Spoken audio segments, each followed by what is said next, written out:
After 4 hours of sleep, I started my day with meeting with Enrique at 9 a.m.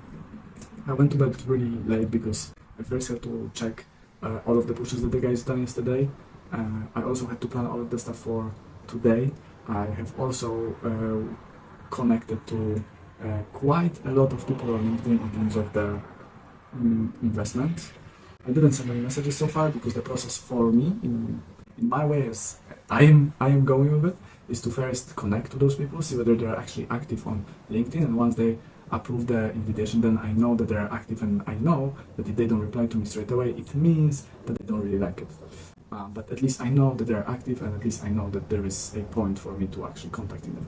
So that's my approach. It takes more time because obviously I need to wait for those people who are accepting me, but at least it takes less time in sending those personalized messages because I don't have to send them to every single person. I'm just sending them to those people who actually connected to me.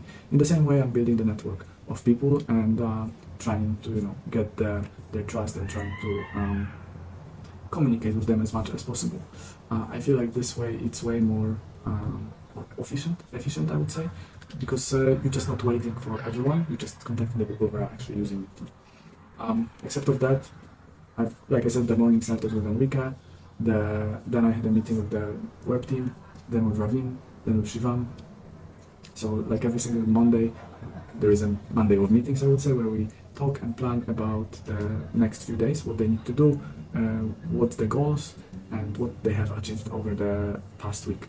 Fortunately, majority of the people have done a lot of stuff, and majority of the people have finished everything. I would say the web team accomplished 90% of the tasks that have been assigned to them.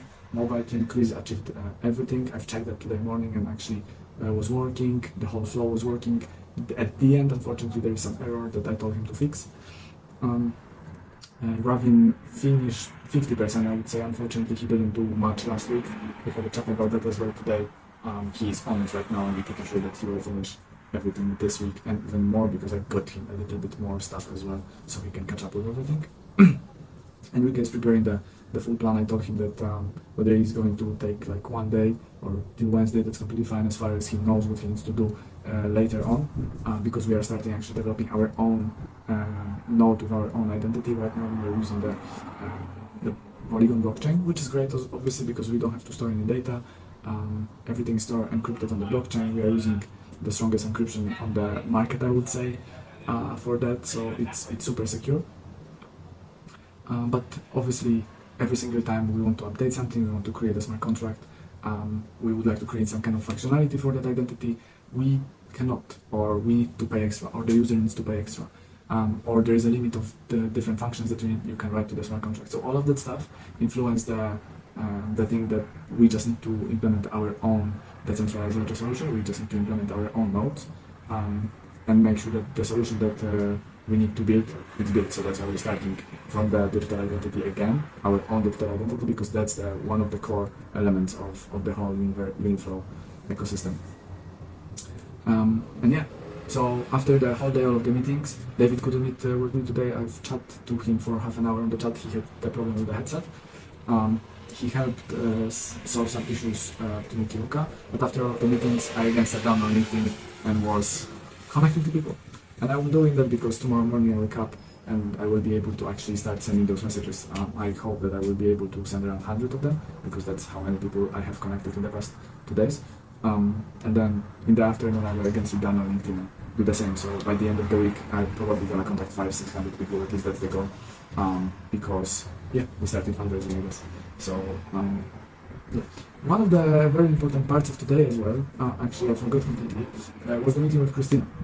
Kristina is a super experienced lawyer, that she has 20 years of experience in the corporate law.